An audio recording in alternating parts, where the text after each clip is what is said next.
জয়গুরু। যে সত্যে প্রতিষ্ঠিত তার কাউকে তোয়াজ করে চলতে হয় না। মানুষ এমনিতেই তার প্রতি আকর্ষণ অনুভব করে।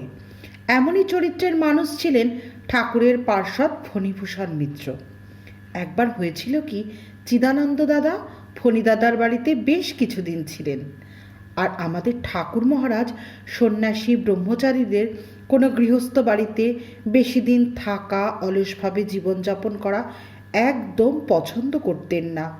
সত্যিই তো, তীব্র বৈরাগ্য এলে তবেই তো ঘর সংসার ছেড়ে মঠাশ্রমের সন্ন্যাসী হওয়া যায়। আর যদি গৃহীদের ঘরে গিয়ে তারা বেশি দিন থাকে, তাহলে হতে পারে কোনো মানসিক বিভ্রাট।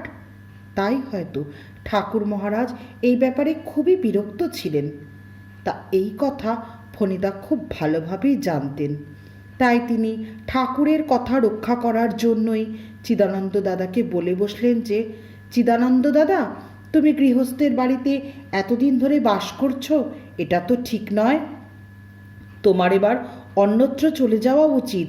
তুমি না সাধু। হঠাৎ এমন অভাবনীয় কথা শুনে চিদানন্দ দাদা বিস্মিত ও দুঃখিত হয়ে বললেন, তুমি আমায় চলে যেতে বলছো ফণিদা? এদিকে স্বামীর এই রূঢ় ব্যবহারে ফণিদার স্ত্রী সন্তোষমা ছুটে এলেন। অবাক হয়ে বলতে লাগলেন, এসব কি হচ্ছে? তুমি চিদানন্দ বাবাকে চলে যেতে বলছো? স্বামীর ব্যবহারে সন্তোষমা খুবই কষ্ট পেলেন, বাধা দিতে চাইলেন, কিন্তু চিদানন্দ বাবা ভারাক্রান্ত হৃদয়ে ধীর পদক্ষেপে বাড়ি থেকে বেরিয়ে গেলেন। এদিকে ফণীবাবুও খুব বিষণ্ণ, থমথমে মুখ নিয়ে মাথা নিচু করে বসে আছেন। তার কাজের দিকে আদৌ মন নেই, হাতের কলম হাতেই রয়ে গেছে। ঠিক তখনই নিঃশব্দে ঘরে ঢুকলেন চিদানন্দজি। হুঁশ নেই ফণীবাবুর। একেবারে পাশটিতে গিয়ে দাঁড়ানোর পর ফণিদা চমকে উঠলেন, আসন ছেড়ে দাঁড়ালেন, বললেন, এ কি দাদা তুমি? চিদানন্দ দাদা বলছেন, তোমায় ছেড়ে কিছুতেই যেতে পারলাম না ফণিদা, মনে ভীষণ কষ্ট হচ্ছিল, তাই আবার ফিরে এলাম। ফণিদাদাও বললেন, তা বেশ করেছ। ওহ, তোমায় চলে যেতে বলে কি যে কষ্ট হচ্ছিল। তারপর দুজন দুজনকে জড়িয়ে ধরে আবেগ ভরে কান্না করতে লাগলেন। এমনই সম্পর্ক ছিল তাদের। এ যেন এক অপার্থিব সম্পর্ক।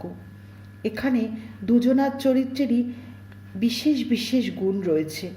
ফণীবাবুও একজন গৃহী হওয়া সত্ত্বেও ঠাকুর মহারাজের পছন্দ অপছন্দের প্রতি এতটা নিষ্ঠা যে তিনি একজন সন্ন্যাসী মহারাজকেও সঠিক মার্গ দেখাতে দ্বিধাবোধ করেননি।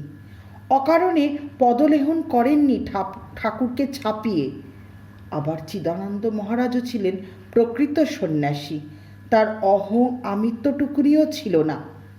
তাই তো তাকে চলে যেতে বলাতেও তিনি রাগ না করে প্রাণের টানে আবার ফিরে এসে ফণীদাদাকে জড়িয়ে ধরে কাঁদতে পেরেছিলেন।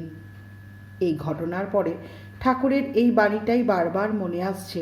ঠাকুর মহারাজ বলেছিলেন, প্রকৃত গৃহী আর প্রকৃত সন্ন্যাসী একই কথা। আজ এই পর্যন্ত। সকলে ভালো থাকবেন। গুরু কৃপাহি কেবলম।